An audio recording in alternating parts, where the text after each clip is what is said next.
esta manhã nós queremos falar um pouquinho sobre o tema o perigo da mistura. E eu terei que abordar aqui alguns aspectos da vida cristã, e eu espero fazê-lo sem ofender a ninguém, e entendamos todos que essas mensagens são de Deus para todos nós, a começar por mim. E olha, irmãos, cada vez que eu me levanto para pregar para qualquer congregação, cada vez que eu estou diante dos senhores, eu o faço com a consciência de que essa poderá ser minha última chance de dirigir aos senhores a palavra de Deus. E eu também o faço consciente de que essa poderá, quem sabe, ser a última chance de alguém que esteja aqui dentro ou até nos acompanhando pelas redes sociais. Talvez seja essa a última oportunidade dessa pessoa ouvir a verdade, ouvir algo. Eu vou fazer uma pausa e vou fazer mais uma vez um apelo para que nós evitemos nos deslocar. Pais e mães, se puderem nos ajudar com as crianças, a gente apreciaria muitíssimo. Porque o diabo é tão sorrateiro, tão sutil, ele se utiliza de um deslocamento desnecessário de uma pessoa para desviar a atenção de uma outra, de uma palavra que seria chave para uma decisão. Então não demos lugar ao diabo, não demos a ele a alegria de nos usar para seu propósito. Eu apreciaria muitíssimo. Prometo que nós sairemos daqui antes das 2 horas da tarde, portanto até lá ninguém morrerá se ficar sentado quietinho. Mas, irmãos, eu imagino que se cada pregador, ao se colocar diante de uma congregação, o fizer com a consciência de que aqui dentro estão almas que, de repente, poderá ser essa a última oportunidade que tiveram de ouvir a verdade. Se o pregador fizer isso com essa consciência, que ele também pode, daqui a pouco, seu coração pode parar de bater, e essa poderá ser sua última chance de dizer o que Deus tem para ser dito, eu tenho certeza que muita coisa mudaria em muitos púlpitos e com muitos pregadores. Estou vendo crianças descerem sem pais acompanhando. Eu espero que, se acontecer qualquer coisa, os pais pelo menos assumam: a falha foi minha, não posso culpar ninguém.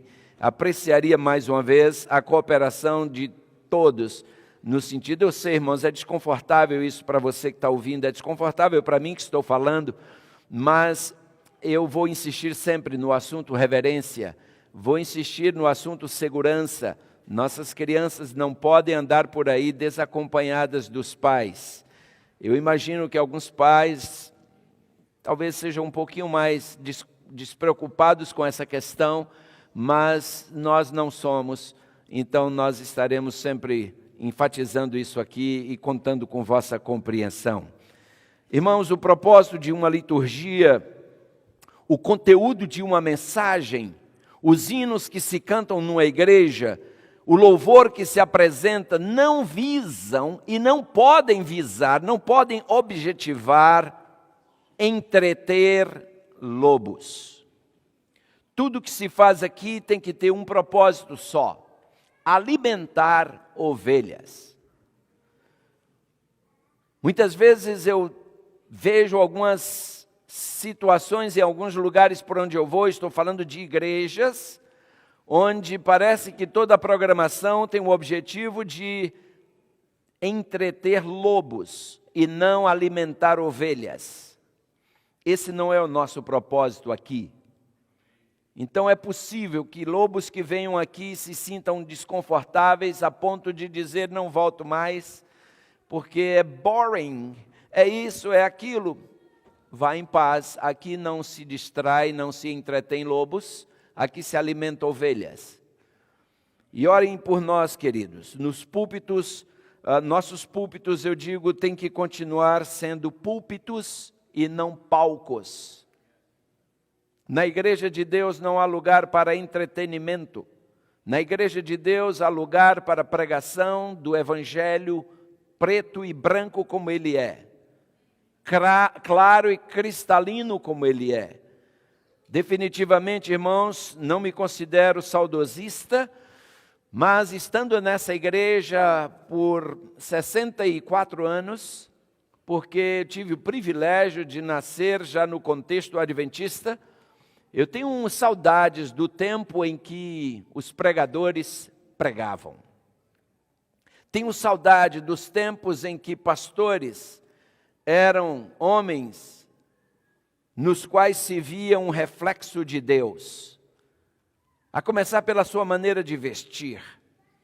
Eles passavam uma imagem positiva acerca do Deus que pregavam.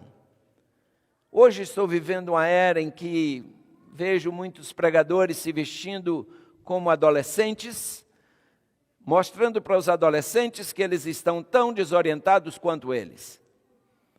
Porque nossos pequenos estão precisando de modelos para seguir, só que os modelos estão meio perdidos. E isso não pode acontecer, queridos. Na medida em que o tempo passa, eu noto uma mudança que me preocupa, eu tenho que confessar. Os pregadores de outrora pareciam mais conscientes e convictos de que a volta de Jesus estava próxima. Isso era refletido em suas pregações, isso era refletido em sua vida. A igreja refletia isso, porque em geral as igrejas são a cópia dos líderes que têm. Mas com o tempo parece que nossa visão da iminência da volta de Jesus está ficando anuviada. Na medida em que nós nos aproximamos mais, está dando a impressão de que a volta de Jesus está se tornando algo mais distante, menos tangível, possível ou alcançável. Irmãos queridos, me preocupa quando eu vejo que a urgência do preparo para o encontro com Cristo parece estar desaparecendo do nosso meio. Parece que nós estamos nos cansando de ser diferentes. A impressão que dá às vezes é que nós estamos nos cansando de ser santos. Eu um dia ouvi alguém dizer, sabe de uma coisa? Eu me cansei de ser certinha. Cansou de ser certinha. Dói, é triste ouvir isso. Mas, amados, Jesus está às portas. E outro dia ouvi um dos grandes pregadores dessa igreja afirmar que está havendo um empobrecimento do púlpito adventista. E o pior, irmãos, é que ele tem razão. Como pastores e pregadores adventistas, nós não estamos aqui, irmãos, para fazer proposições ou para expressar suposições. Nós estamos aqui, queridos, para pregar declarações, para fazer declarações. Declarações de verdades absolutas, vindas de um Deus absoluto, que nunca falha e nunca erra. E essas verdades têm que ser apresentadas como assunto de vida ou morte. Um dia foi dirigido ao profeta Ezequiel, chamado por Deus. Deus dirigiu a ele o chamado, e esse chamado está no capítulo 2 do livro que leva o seu nome, versículos 6 e 7. E eu até aproveito para convidar você para ler comigo o que Deus disse ao profeta Ezequiel ao chamá-lo para o ministério profético. Ezequiel capítulo 2, versículos 6 e também o versículo 7. Notem só o que diz o texto sagrado. Ezequiel capítulo 2, versículos 6 e também o versículo 7. Aqui diz assim, Ezequiel 2, versos 6 e verso 7. Lemos: E tu, ó filho do homem, não os temas, nem temas as suas palavras, ainda que sejam sarças e espinhos para contigo. E tu habites com escorpiões, não temas as suas palavras, nem te assustes com o rosto deles, porque são casa rebelde. Mas tu lhes dirás as minhas palavras, quer ouçam, quer deixem de ouvir, pois são rebeldes. Observem, queridos, que o problema não é novo. O profeta Ezequiel, já nos seus dias, lidava com um povo rebelde. E Deus, procurando encorajá-lo, animá-lo, Deus dizia: levanta-te e prega. Prega o que eu te disser para pregar. Doa a quem doer. Sabem, amados, os tempos que nós vivemos são tempos solenes. E eu creio que não demora muito, Jesus vai aparecer nas nuvens dos céus. Antes de introduzir o seu povo na terra prometida, Deus deu a eles uma ordem que nos dias de hoje pareceria incabível, pareceria absurda, mas Deus disse a eles: olha, quando vocês tomarem posse da terra prometida, façam o seguinte. Leiamos Deuteronômio capítulo 7, versículos de 1 até o versículo 6. Olhem o que Deus disse que seu povo deveria fazer ao eles tomarem posse da terra prometida. Deuteronômio capítulo 7, lemos a partir do versículo 1 o seguinte. Deuteronômio 7, a partir do verso 1 até o versículo 6. Aqui lemos: quando o Senhor teu Deus te tiver introduzido na terra a qual passas a possuir, e tiver lançado fora muitas nações de diante de ti, os heteus, os girgazeus, os amorreus, os cananeus, os ferezeus, os heveus e os jebuseus, 7 nações mais numerosas e mais poderosas do que tu, e o Senhor teu Deus as tiver dado diante de ti para as ferir. O que diz agora o texto? Totalmente as destruirás. Não farás com elas conserto, nem terás piedade delas, nem te aparentarás com elas. Não darás tuas filhas a seus filhos, e não tomarás suas filhas para teus filhos, pois elas fariam desviar teus filhos de mim, para que servissem a outros deuses. E a ira do Senhor se acenderia contra vós, e depressa vos consumiria. Porém assim lhes fareis: derrubareis os seus altares, quebrareis as suas estátuas, cortareis os seus bosques, e queimareis a fogo as suas imagens de escultura, porque povo santo és ao Senhor teu Deus. O Senhor teu Deus te escolheu para que lhe fosses o seu povo próprio, de todos os povos que sobre a terra há. O Senhor não tomou prazer em vós, nem vos escolheu, porque a vossa multidão era mais do que a de todos os outros povos, pois vós erais em menos números do que todos os povos. E o verso 8, que não está incluído aí, diz: mas o Senhor vos amava, e para guardar o juramento que jurara a vossos pais, o Senhor vos tirou com mão forte e vos resgatou da casa da servidão e da mão de Faraó, rei do Egito. Irmãos, por que teria Deus dado semelhante ordem? Que o seu povo, ao penetrar na terra prometida, deveria destruir completamente os seus inimigos. Não deveria ter nenhuma relação com eles, não deveria estabelecer nenhum tipo de amizade ou de intimidade, não deveria dar seus filhos para se casarem com as filhas deles, nem tomar as filhas deles para casarem com seus filhos e vice-versa. Qual seria o problema, queridos? Deus não queria que o seu povo se misturasse. Eu sei, hoje chamam isso de exclusivismo. Pois fique sabendo que Deus é exclusivista, ao mesmo passo em que Ele é inclusivista. Deus é inclusivista no sentido de que a salvação que Ele oferece está ao alcance de todos. Todos são incluídos no plano da salvação. Mas para os salvos, Deus se torna exclusivista. Meus filhos, não se misturem com eles.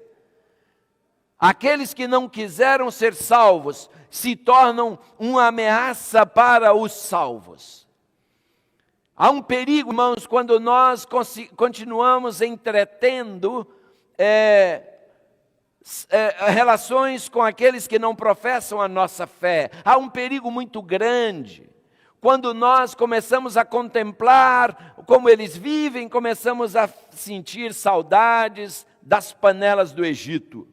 Há um perigo muito grande, irmãos, quando nós começamos a achar que o caminho dos céus é muito estreito.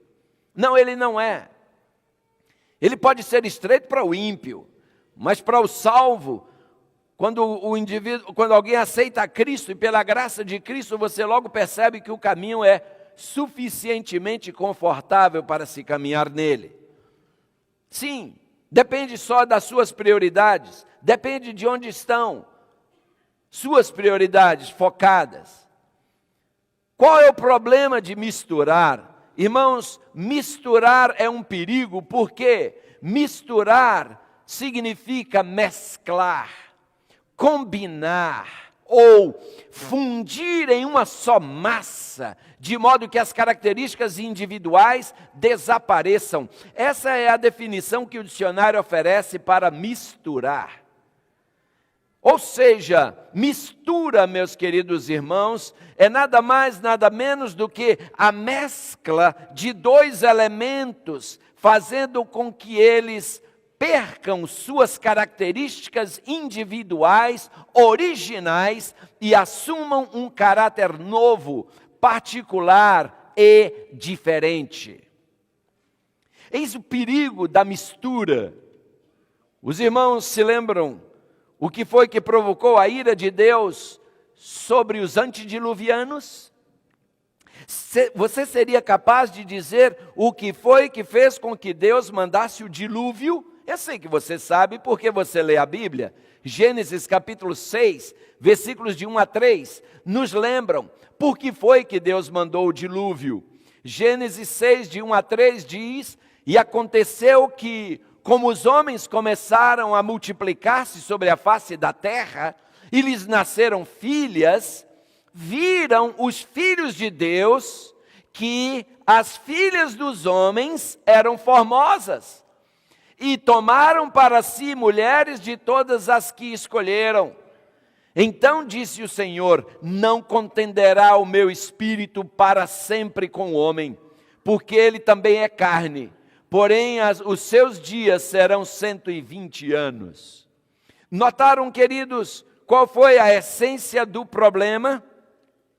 O que foi que trouxe a destruição do mundo antediluviano? Porque os filhos de Deus se misturaram com as filhas dos homens. Irmãos, os filhos de Deus mencionados aqui eram os descendentes de Sete. Os senhores sabem que Sete, o nome Sete significa compensação. Sete foi aquele filho que Deus deu a Adão e Eva depois que Caim matou Abel. Sete veio como uma compensação pela perda do filho Abel. Ele foi o filho que nasceu, Gênesis 4, 25 deixa isso bem claro, e seu nascimento veio então como uma compensação. No livro Desejado de Todas as Nações nós lemos: Sete era de estatura mais nobre do que Caim e Abel inclusive, e parecia-se mais com Adão do que os demais filhos. Tinha caráter digno, seguindo as pegadas de Abel. Oh, irmãos, a essa altura, a humanidade havia crescido muito em maldade e em número. Os descendentes de Caim haviam instituído aberta e publicamente a rebelião, a desobediência e o desdém para com Deus, para com seus princípios e para com os princípios do seu governo. Em Gênesis capítulo 4, versículo 26, nós lemos: a Sete também nasceu um filho, a quem pôs o nome de Enos. Foi nesse tempo que os homens começaram a invocar o nome do Senhor. Embora, irmãos, o nome do Senhor tivesse sempre sido invocado antes, Enos estabeleceu o culto público a Jeová. E a fim de estabelecer assinalado contraste entre os descendentes de Caim e os filhos de Deus, Enos instituiu a adoração coletiva ao Senhor. Caim, recebendo a maldição de Deus, retirou-se da casa do seu pai. E em seu estado de rebelião, quando Caim saiu da casa de seu pai, ele também saiu da presença do Senhor, rejeitando a promessa do Éden restaurado. E por fim, Caim fundou inclusive uma cidade, a qual ele deu o nome de seu filho Enoque. É outro Enoque, não é o Enoque que você está pensando, Enoque, filho de Caim. E quando a gente observa atentamente o desenrolar da história, a gente vê que ao crime de assassínio, Caim abriu caminho para um desafiador e jactancioso modo de proceder, que foi imitado pelo seu filho Lameque, que é o quinto descendente. E Lameque, a despeito, apesar, além de todos os pecados que cometera, Lameque foi o primeiro a cometer o pecado da poligamia. Lameque foi o primeiro a ter uma segunda mulher. Vejam a procedência do problema. Começou com Lameque, um filho rebelde de um homem rebelde chamado Caim. Abel, por outro lado, queridos, levara vida pastoral, habitando em tendas, e os filhos de Sete seguiram o mesmo estilo de vida, considerando-se estrangeiros e peregrinos na terra, buscando uma pátria melhor, isto é, a pátria celestial, que é mencionada lá em Hebreus, capítulo 11, dos versículos 13 ao 16. Irmãos, por algum tempo essas distintas gerações permaneceram totalmente separadas. A geração de Caim e a geração de Abel. Por algum tempo elas permaneceram distintas, separadas. Aos poucos, porém, a raça de Caim, espalhando-se do lugar em que a princípio havia se estabelecido, dispersou-se pelas planícies e vales onde os descendentes de Sete habitavam. E os filhos de Sete, quando viram que estava sendo introduzido no seu meio uma influência negativa dos filhos de Caim, sabe o que fizeram? Eles abandonaram os vales e se mudaram para as colinas, a fim de permanecer longe dos descendentes de Caim. Acontece, queridos, que enquanto durou essa separação, os filhos de Sete mantiveram a sua pureza e fidelidade, mantiveram o seu culto a Deus. Mas, lamentavelmente, com o decorrer do tempo, eles começaram a descer a montanha e a instalar-se nos vales, misturando-se com os descendentes de Caim. E essa associação começou a produzir resultados terríveis. Como lemos em Gênesis capítulo 6, versículo 2, viram os filhos de Deus que as filhas dos homens eram, o quê? Formosas. Eu um dia vou voltar a esse texto, os senhores verão um dia que eu falar aqui sobre joias e adornos, eu vou voltar a esse texto, mas eu já vou antecipar algo que eu vou falar naquele então. Que impressão que você tem quando você lê esse texto? A impressão que dá, pelo menos para mim, é que as filhas de Deus não eram formosas, não é assim? É a impressão que eu tenho. Porque os filhos de Deus viram que as filhas dos homens eram formosas. Quer dizer isso que as filhas de Deus não eram formosas? Não. Parece, mas não é. Se você olhar a palavra hebraica para formosas, é a palavra toub. E toub também se traduz como prazenteiras. Toub também se traduz como amantes de delícias. Em outras palavras, os filhos de Deus viram que as filhas dos homens eram malandrinhas. Como no Frana Crioulo. É isso que eles viram, não era a beleza, a aparência delas, queridos, a sua beleza era só uma casca, elas não tinham nada por dentro. Eu me lembro no Brasil, quando eu era garoto ainda, eu me lembro que no Brasil, acho que até hoje eles ainda fazem, eles escrevem mensagens atrás dos caminhões. E uma vez eu li uma mensagem dessas numa traseira de um caminhão que dizia assim: mulher de beira de estrada é como circo, só tem armação, tem nada por dentro. Sabem, as mulheres, as filhas dos homens, foram, os filhos de Deus foram atraídos pelas filhas dos homens. No livro Patriarcas e Profetas, página 81, nós lemos: os filhos de Sete, atraídos pela beleza das filhas dos descendentes de Caim, desagradaram ao Senhor, fazendo o que, irmãos? Quando um filho de Deus se casa com alguém que não pertence ao povo de Deus, esse filho de Deus está fazendo o quê? Eu sei, é complicado, né? É até duro, mas está fazendo o quê, irmãos? Desagradando ao Senhor. Guarde isso com você e sigamos a leitura. Então, eles desagradaram ao Senhor, casando-se com elas, misturando-se com os depravados, tornaram-se semelhantes a eles no espírito e nas ações. Irmãos, esse é o mesmo mal que está assediando o povo de Deus hoje. Eu fico tão feliz quando eu vejo um Gilberto casando-se com uma Maria. Eu fico tão feliz quando eu vejo um Eli casando-se com uma menina bonita dessa igreja. Eu fico tão feliz quando eu vejo os nossos jovens descobrindo aqui dentro a sua contraparte. Amém? Irmãos, escutem. A gente casando com a pessoa que professa a nossa fé, a gente se casando com alguém que, como nós, cresceu nessa igreja, ainda não é fácil levar a vida matrimonial. Imagina quando a gente cruza a linha e vai buscar lá fora.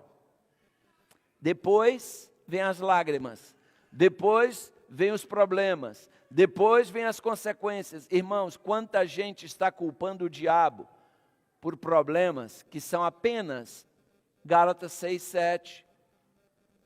É a lei da semeadura e da colheita. Tem muita gente que culpa o diabo. O diabo tem nada a ver com isso não, amigão. Foi você que decidiu ir por esse caminho. O diabo tem nada a ver com isso não, irmãzinha. Foi a senhora que escolheu essa figura aí, que está te fazendo a vida um inferno. A escolha foi sua. Assuma. Às vezes a gente fica, o diabo. Que o diabo? Foi você. A decisão foi sua. Você está colhendo o que semeou. Fuma a vida inteira e depois, o diabo me fez esse câncer. Que diabo tem a ver com isso? Foi você que acendeu o primeiro cigarro. Eu nunca vi o diabo acender um cigarro e enfiar na boca de ninguém. A decisão é do indivíduo de acender e dar a primeira pitada. É que nem droga. Eu, quando criança, adolescente, eu tomei um propósito comigo de nunca tocar em droga. E eu disse, Senhor, me ajuda. E nunca me envolver com sexo. Isso eu era uma criança quando eu decidi isso. E pela graça de Deus, irmãos, Deus me ajudou, porque Deus sempre ajuda. Quando a gente faz a parte da gente, clama por Ele, Ele sempre ajuda. Sabe qual é um dos grandes problemas da droga? É que quando a pessoa toma a primeira vez, a primeira dose, ela experimenta algo que ela nunca tinha experimentado antes. Acontece que aquele estado de euforia passa, e passa rápido até. Se você estava nesse nível e tomou a droga e ela te levou para esse nível, assim que o efeito dela passar, você não vai voltar para esse nível. Você volta mais baixo. Você nunca vai voltar para o nível que você estava. Você vai voltar pior. Aí o que você vai fazer? Para voltar lá para cima, a mesma dose não serve, porque você já estava aqui quando você foi jogado para ali. Agora você está aqui, então a dose tem que ser um pouco mais forte para te jogar lá em cima. Você toma uma dose mais forte e você vai lá. Só que o prazer que você sentiu da primeira, você não sente mais na segunda. Só que você diz, não, eu quero aquilo que eu senti. Uma dosinha um pouquinho mais forte. Não chegou. Não, mas eu quero aquilo, uma dosinha um pouco mais forte. E aí você morre de overdose. Overdose. Você está tentando chegar naquele lugar que você tinha e você nunca mais vai conseguir. O diabo é cruel, queridos. Por isso, o grande segredo é não tomar a primeira dose. Mas se já tomou, clame a Deus por misericórdia, que Ele te ajuda a se libertar. Droga é uma droga, irmãos. Mas o pecado de se misturar, irmãos, parece haver entre os filhos de Deus um irresistível desejo de fundir-se, misturar-se, mesclar-se com o mundo. Às vezes isso se manifesta na maneira como nós nos vestimos, irmãos. Irmãos amados, quando nós nos tornamos cristãos, Paulo diz que nós damos uma meia volta. Isso chama-se conversão. Nós antes andávamos em direção ao mundo, nos convertemos. Converter é isso aqui, virar radicalmente as costas para a direção na qual você ia e voltar para a direção de onde você veio. Isso é conversão. Isso quer dizer que, quando eu andava nessa direção, eu me vestia de uma maneira, eu me divertia de uma maneira, eu comia de uma maneira, eu bebia de uma maneira, mas quando eu fiz isso, tudo muda. Eu preciso pegar o meu guarda-roupa de quando eu andava naquela direção e talvez jogá-lo todo fora e começar de novo, vestindo-me de forma apropriada, de forma decente. Sua vestimenta fala muito mais do seu caráter do que você imagina. Sua aparência exterior, ela projeta uma imagem a seu respeito que você não tem ideia. Os estudiosos, cientistas do comportamento humano dizem que quando uma pessoa nos vê pela primeira vez, tão somente baseado na nossa vestimenta, na nossa apresentação pessoal, eles fazem 10 julgamentos a nosso respeito. 10. Por isso as empresas sérias se preocupam muito em estabelecer um dress code para seus funcionários. Por isso que médico se veste como médico, porque médico tem que passar confiança. Você tem que olhar para um médico e sentir confiança, já na sua aparência pessoal. Por isso que piloto se veste como piloto, porque a vestimenta dele, sua presença, tem que passar confiança. Por isso que advogado se veste como advogado, juiz se veste como juiz, por isso pastor tem que se vestir como pastor. E cada profissional que se preza, se apresenta da maneira como ele quer ser visto, ou seja, se quer ser respeitado, apresente-se de maneira respeitosa. Eu já mencionei aqui que a criadora da mini saia, ao dar uma entrevista para a revista Newsweek, foi perguntada a ela o que é que você tinha em mente quando você desenhou a primeira mini saia. A resposta dela, uma palavrinha só de 3 letrinhas, sex.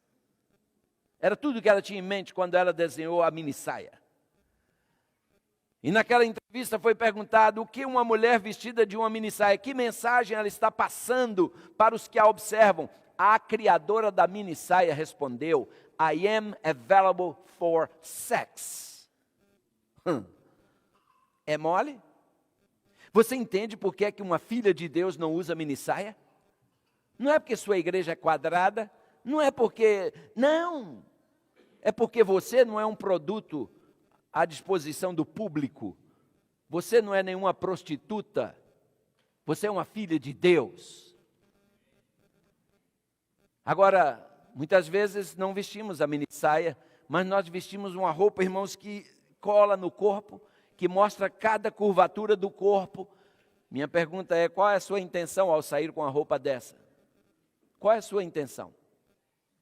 Às vezes se vai para o gym, com uma roupa que ficaria bem para você usar dentro de casa, ir do banheiro para o seu quarto e voltar. Porque hoje, irmãos, as mulheres têm usado umas calças coladas no corpo. Eu só penso assim, não deve ter marido para sair na rua com uma roupa dessa, ou não tem marido, ou não tem pai nem mãe. Porque eu jamais deixaria uma filha minha sair com uma roupa daquela, do nível de indecência que é, provocativa. E vão para o ginásio, e lá fazem aquelas poses para fazer exercício, na maioria das vezes, irmãos, cientes, porque o que não falta nessas academias é espelho, cientes de que estão apenas provocando maridos e destruindo lares. Uma filha de Deus não faz isso. Eu não posso admitir, eu não posso conceber uma filha de Deus, uma mulher cristã, usando essas legs e indo para as academias. Eu não concebo essa ideia. Se está, não tente me convencer de que você é uma pessoa séria, porque você não é. Se fosse, não botaria uma roupa dessa e sairia da porta da sua casa para fora. Ah, tá bom, eu sei, você pode dizer, calma, pense o que você quiser pensar. Mas uma coisa eu te digo, você não está representando o seu Deus. Porque para o seu Deus você é muito especial. Muitas vezes, irmãos, nós expressamos nosso desejo de misturar-nos pela maneira como nós escolhemos nossas amizades. E até mesmo na igreja, irmãos, nós estamos hoje importando em algumas igrejas, graças a Deus não é o caso aqui. Sábado passado nós tivemos aqui o Dr. Keith pregando para nós, e ele, quando saiu daqui, pelo menos 3 vezes, ele falou para mim em ocasiões diferentes, acho que ele se esqueceu que eu já tinha falado 2 vezes, mas pelo menos 3 vezes ele me disse, pastor, igreja igual a sua não existe mais. Palavras dele. Igreja igual a sua não existe mais. Com os olhos assim. Fui para uma reunião essa semana na conferência. O assistente imediato do presidente veio a mim, Dr. Della Rey, e ele me disse, uau, Dr. Keith esteve me falando sobre sua igreja. Eu fiquei impressionado com o que ele me disse. Della Rey me falando. Irmãos, eu louvo ao meu Deus. Porque nós estamos apenas lutando, irmãos, para fazer o que Deus manda. Nós estamos chamando a atenção? Não deveríamos, porque todo mundo deveria ser assim. Então, amados, lembremos-nos, nós estamos aqui para representar o nosso Deus. Eu li um pensamento que dizia assim, Cristo colocou a sua igreja no mundo, e Satanás não tem feito outra coisa senão colocar o mundo na igreja. Queridos, isso é muito forte. E eu quero dizer aos senhores, amados irmãos, que quando uma igreja exerce pequena influência sobre a comunidade, é uma prova de que a comunidade está exercendo uma grande influência sobre essa igreja. Isso é fato. O alvo de Deus para seus filhos foi claramente definido nas palavras de 2 Pedro 1, versículo 16. Quero me perdoar, 1 Pedro 1, 16. Sede, porque eu sou. Lembre-se, na oração inicial, eu disse a Deus aqui, porque o nosso hino de entrada, foi na invocação que eu disse, o nosso hino de entrada nos lembra que santo é o nosso Deus. E nós viemos aqui, irmãos, porque nós queremos ser santos. Cabe um amenzinho aqui, sim ou não? Amém. Nós viemos aqui porque queremos ser santos, como santo é o nosso Pai que está nos céus. E os senhores sabem muito bem o que significa ser santo. Ser santo não é sinônimo de ser fanático. Ser santo é sinônimo de ser diferente. Ser santo é sinônimo de ser separado para uso sagrado. Você e eu fomos tirados do mundo, separados para um uso sagrado. Nós precisamos ser santos porque nosso Deus é santo, irmãos. Infelizmente, porém, muitos parecem não estar dispostos a ser um povo separado, a ser um povo peculiar, a ser um povo diferente. Sim, porque há um preço a se pagar por isso. Alguns, às vezes, irmãos, parecem sentir saudades do tempo do mundo e começam a colocar de volta coisas que usavam quando estavam no mundo. Irmãos, que pena, que pena. Muitos, porque vão para uma festa de casamento, se sentem autorizados a vestir algumas coisas estranhas, porque, não, eu estou indo para um casamento. E daí, você está perdendo sua grande chance de brilhar. E a gente se pinta, porque não é um casamento. Casamento, a Bíblia não dá abertura para você deixar de ser cristã, porque está indo num casamento. Você está jogando fora uma grande chance de testemunhar. Eu nunca me esqueço, irmãos, em 1986, eu era departamental de jovens de uma conferência no Brasil, e o líder meu na União era o pastor Bulhon. E nós fizemos muitos eventos juntos para a juventude da minha conferência. E num desses eventos, nós estávamos trabalhando para um projeto para reunir 15 mil jovens. E num sábado à noite, nós ficamos ali 40 dias naquela cidade, montando a infraestrutura, porque viriam jovens do Brasil e da América Latina, da América do Sul. E num sábado à noite, convidaram o pastor Bulhon e a mim para irmos a um casamento, a uma festa de casamento, e nós fomos. Não, perdão, domingo à noite. O casamento foi à tarde, à noite fomos lá para essa festa de casamento. E era num sítio de um irmão. E quando chegamos ali, pastor Bulhon e eu ficamos um pouco de lado. Bulhon na época ainda não era o famoso Bulhon que ele é hoje.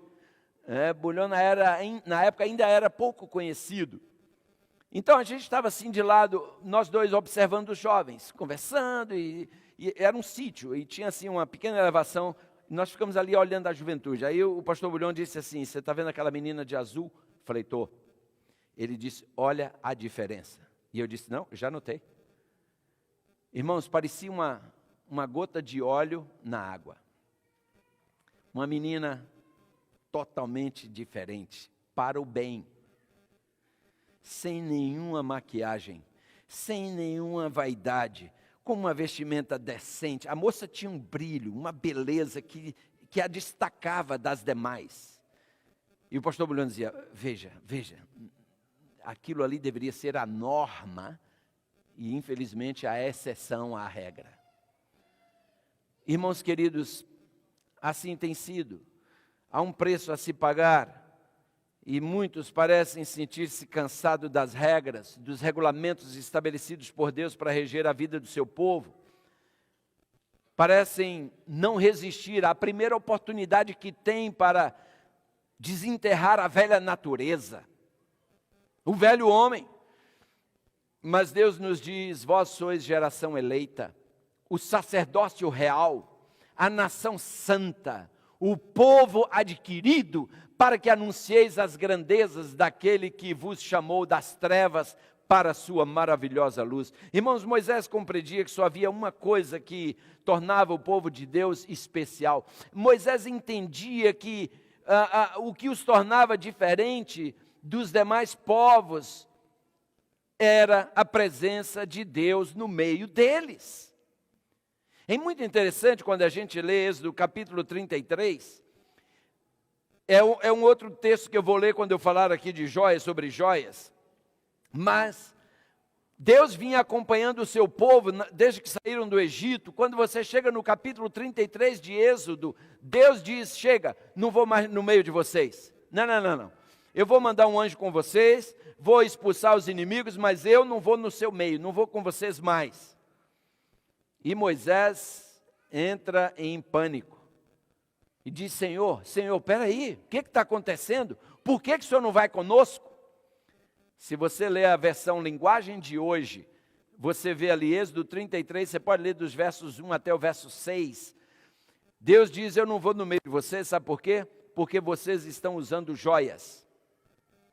Escute, o uso de joias é sinônimo de expulsão de Deus da sua vida. Você entende por que é que cristão não usa joias? Mas, como eu digo, nós vamos falar um dia só sobre isso. Acontece que Moisés fez um apelo a Deus. Em Êxodo 33, versículo 15, Moisés disse: Senhor, escute, se a sua presença não for conosco, não nos faça subir desse lugar. Em outras palavras, Senhor, se o Senhor não for conosco, não tira a gente daqui, porque a gente também não vai. Sem o Senhor não tem negócio, nós não vamos sair daqui. Sabe o que Deus disse? Tire as joias então. Tire as joias e aí eu vou ver o que eu vou fazer com vocês. Nós vamos falar sobre isso de novo, eu quero ressaltar. Mas no verso 16, irmãos, é interessante que Moisés fala assim para Deus: acaso não é por andares conosco, de modo que somos o que, irmãos? Somos separados. Eu e o teu povo, de todos os povos da terra. Nota, irmãos, o que é que os mantinha separados dos outros povos da terra? O que era? A presença de Deus no meio deles. Era isso que os mantinha separados, era isso que os tornava especiais, era disso que vinha o seu poder, era daí que brotavam os milagres que eles testemunharam, porque Deus estava no meio deles. Irmãos, escutem, remova a presença de Deus do meio do seu povo, e o seu povo se torna como qualquer outro povo. Por isso que o diabo tem feito de tudo para remover a Deus do nosso meio. E por isso, queridos, Deus estabeleceu normas e princípios pelos quais vivemos. Nós sabemos, Deus estabelece como é que Ele quer ser adorado. É Deus quem decide como eu me visto, não sou eu que decido. Especialmente falando de pastores, porque eu ouço tanto argumento, tem que ser jovem, tem que ser jovial. Escute, Deus decidiu aqui, definiu aqui como o sacerdote tinha que se vestir. As cores da roupa, os detalhes até das suas peças íntimas, underwear. Deus disse como deveria ser. Outro dia eu fui calçar uma meia e eu descobri que ela estava furada. E eu pensei, se eu botar dentro do sapato, quem é que vai ver? Mas eu pensei, peraí, eu estou indo perante o meu Deus. Eu vou de meia furada, vou nada. Eu tenho uma que não está furada. Bota a que não está furada. São detalhes, queridos, que é entre eu e Deus. Não precisa alguém vir me dizer.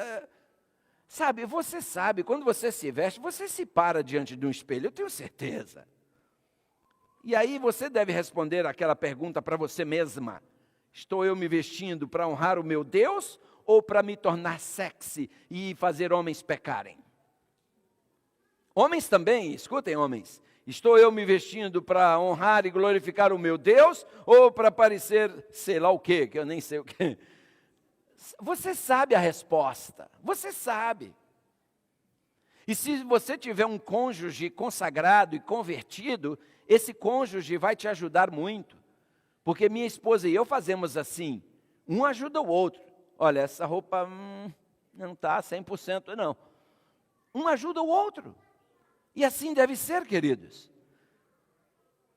Seremos diferentes e especiais, irmãos, somente na medida, na proporção em que a presença de Cristo se fizer evidente entre nós. Foi por isso que Deus, em Deuteronômio, alertou Israel a evitar qualquer mistura com o mundo, porque isso os levaria a sair da presença dele. Isso o tiraria do meio deles. Foram ordenanças, irmãos, claras. E eles foram ordenados, orientados a tratar sem misericórdia com o espírito ímpio e pagão dos seus dias. Deuteronômio 7, versículos 2 a 4. Ao ferir as nações, totalmente as destruirás. Não farás com elas conserto, nem terás piedade delas, nem te aparentarás com elas, porque elas os fariam desviar de mim. Paulo é muito claro em dizer que as más companhias corrompem os bons costumes. Meus queridos, Josué preveniu também os filhos de Deus. Você conhece Josué 23, versículo 13. Josué, referindo-se àquelas nações, ele disse: elas vos serão por laço e rede, açoite às vossas ilhargas, e espinhos aos vossos olhos, até que pereçais dessa boa terra que o Senhor, vosso Deus, vos deu. Sabe, irmãos, textos como esses explicam o porquê do sofrimento na vida de muitos cristãos. É por causa da afinidade com o mundo. Se esquecem de que a amizade do mundo é inimizade contra Deus. E qualquer que quiser ser amigo do mundo, Tiago 4,4 lembra isso, se constitui inimigo de Deus. Você e eu temos que nos definir. Você sabia que quando um cristão é definido, ele é feliz? Sabia disso? Tem muito cristão infeliz? Tem sim. Tem muito cristão infeliz na igreja. Sabe por quê? Porque nunca se definiu. Estão na igreja, mas com saudade do mundo. Passam o sábado doido que acabe. Finalmente acabou o sábado. Oh, aleluia. Isso é um cristão infeliz. Vem à igreja sábado, unicamente, para não ficar mal. O que vão pensar de mim? O pastor vai ler meu nome lá da frente. É melhor eu ir, já tem 2 sábados que ele lê meu nome. Deixa eu ir lá para o pessoal não pensar mal de mim. Então, vem por... Sabe? Agora, quem ama a Deus, um cristão definido, ele é como o salmista. O salmista no Salmo 122, versículo 1, fala o quê? Quem lembra? Oh, alegrei-me quando me disseram, vamos aonde? Vamos à casa do Senhor. Irmãos, o salmista era, eu imagino, deveria ser um dos primeiros a chegar no santuário, no templo.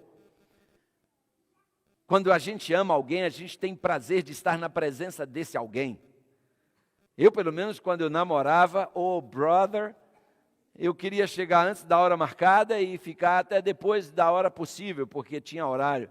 Os pais da minha namorada tinham horário. Namorar de tal hora até hora, e aqui, às vistas.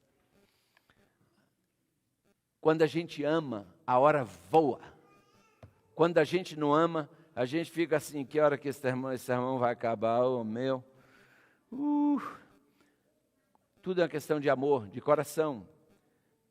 Amados, quando a gente vai para o Novo Testamento, a gente vê que Deus dá uma ordem ali, não menos contundente, ao condenar o pecado de se misturar. Sim, interessante que aqui a gente vê que o mesmo Deus que falou por Moisés lá no Velho Testamento, no Novo Testamento fala por meio de Paulo.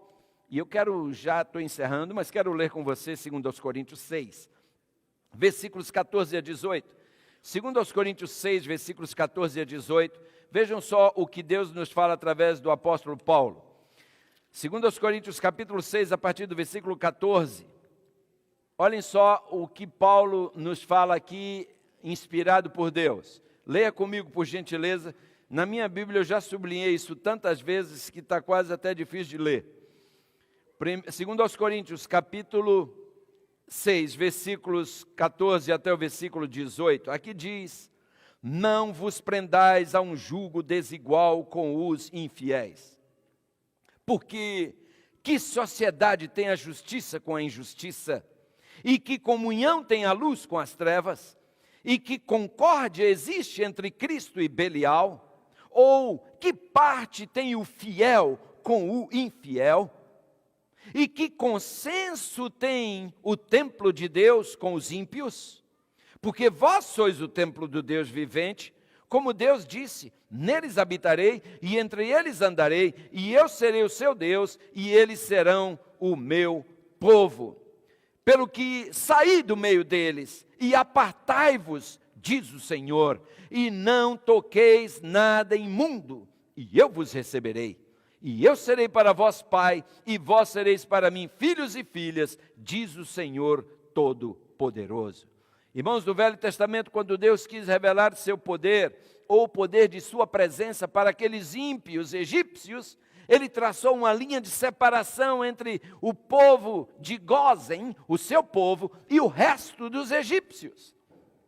Êxodo capítulo 8, versículos 22 e 23, nos mostra isso de maneira tão clara, irmãos. E é algo tão marcante, tão interessante, que eu gostaria de ler Êxodo capítulo 8, versículos 22 e 23. Veja só o que nós lemos aqui, pelo menos na versão que eu tenho em mãos, eu leio assim.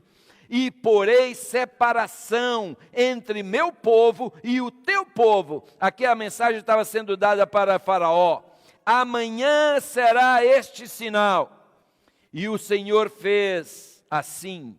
E o versículo perdão, deixa eu ler o 22, eu li o 23, é 22 e 23. E naquele dia eu separarei a terra de Gósen, em que o meu povo habita, a fim de que nela não haja enxames de moscas, para que saibas que eu sou o Senhor no meio dessa terra. E porei separação entre o meu povo e o teu povo. Amanhã será este sinal. Deus aqui deixa bem claro para Faraó: olha, você vai saber quem é meu povo e o seu. Você vai ver a diferença entre um e outro, porque eu vou fazer separação entre os dois. E você amanhã verá. Irmãos, tão fortemente ficou evidenciado para Faraó a peculiaridade daquele povo. Tão claramente ficou demonstrado o poder da presença de Deus entre seu povo, que Faraó não teve outra alternativa a não ser confessar: dessa vez pequei. O Senhor é justo, mas eu e o meu povo somos o que, irmãos? Ímpios. Queridos, quando o povo de Deus vive à altura dos princípios que Deus estabeleceu, o ímpio lá fora olha para nós e chega a essa conclusão: o Senhor é justo, mas eu e o meu povo somos ímpios. Sabe, nós confundimos o povo lá de fora, nós confundimos o ímpio quando nós nos dizemos justos e nos vestimos como eles, nos divertimos como eles, comemos como eles, bebemos como eles, fazemos as coisas que eles fazem, assistimos os mesmos vídeos e filmes que eles assistem, conversamos como eles, falamos besteiras como eles falam, nós os confundimos. Mas quando a gente mantém nossa postura, nossa conduta, queridos, eles chegam a essa conclusão: uau, eu sou injusto, eu preciso de um Deus, eu preciso dessa vida, eu preciso desse exemplo. Somente quando reconhecerem sua condição de ímpios, irmãos, é que os homens buscarão a Cristo e se renderão a Ele. Irmãos, o mundo hoje está precisando de uma manifestação mais evidente da presença de Deus. E os instrumentos que Deus escolheu para revelar a sua presença no mundo, ou ao mundo, somos nós. Gostei de um amém que eu ouvi por aí. Amém pelo seu amém. Sabem, irmãos, Deus poderia mandar seus anjos virem aqui e testemunhar para esse mundo como é que se vive uma vida digna, uma vida de um cristão, uma vida de acordo com Deus e seu querer, seus princípios. Mas ele não, os anjos até gostariam, mas ele disse: não, esse privilégio é deles. E Ellen G. White diz que nós passaremos a eternidade, os anjos querendo que nós contemos para eles como foi isso, de um dia ter sido perdido e ter sido alcançado, ter sido salvo. Como foi isso? Porque eles nunca tiveram essa experiência, eles vão querer ouvir de você e de mim.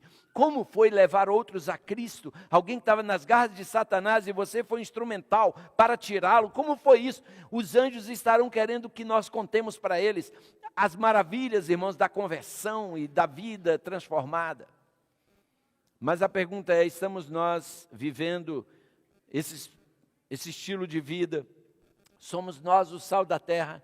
Somos nós a luz do mundo? Queridos, que como Paulo nós possamos também dizer, lá em Gálatas 2:20, Paulo diz: e agora eu já estou crucificado com Cristo, e não vivo, mas Cristo vive em mim. Irmãos, eu preciso dessa experiência a cada dia. A igreja nos tempos de Acabe cometeu o grande erro de se misturar e, como consequência, houve uma apostasia nacional. Porém, Deus suscitou um profeta chamado Elias, e Elias se colocou diante daquele povo e conclamou o povo a uma tomada de decisão. Você lê isso lá em 1 Reis, capítulo 18, a partir do versículo, no versículo 21 especificamente, Elias se põe diante daquele povo e ele faz uma pergunta. Ele diz para aquele povo: até quando cocheareis entre dois pensamentos? Se o Senhor é Deus, por favor, siga-o. Agora, se Baal é Deus, faça um favor ao povo de Deus, faça um favor à igreja de Deus, siga Baal. Mas não fica aqui atrapalhando. E qual foi o resultado, irmãos? Se nós lermos o texto, nós veremos que o povo se calou, ninguém disse nada. Sabe por quê? Aquele povo era covarde. Aquele povo estava em cima do muro. Jesus falou bem claro em Mateus 6:24 que ninguém pode servir a dois senhores. Se você não estiver servindo a Deus 100%, você já está servindo ao diabo 100%. Tenha certeza disso. Por isso Paulo nos admoestou, e como lemos em 2 Coríntios 6, no versículo 17, saí do meio deles.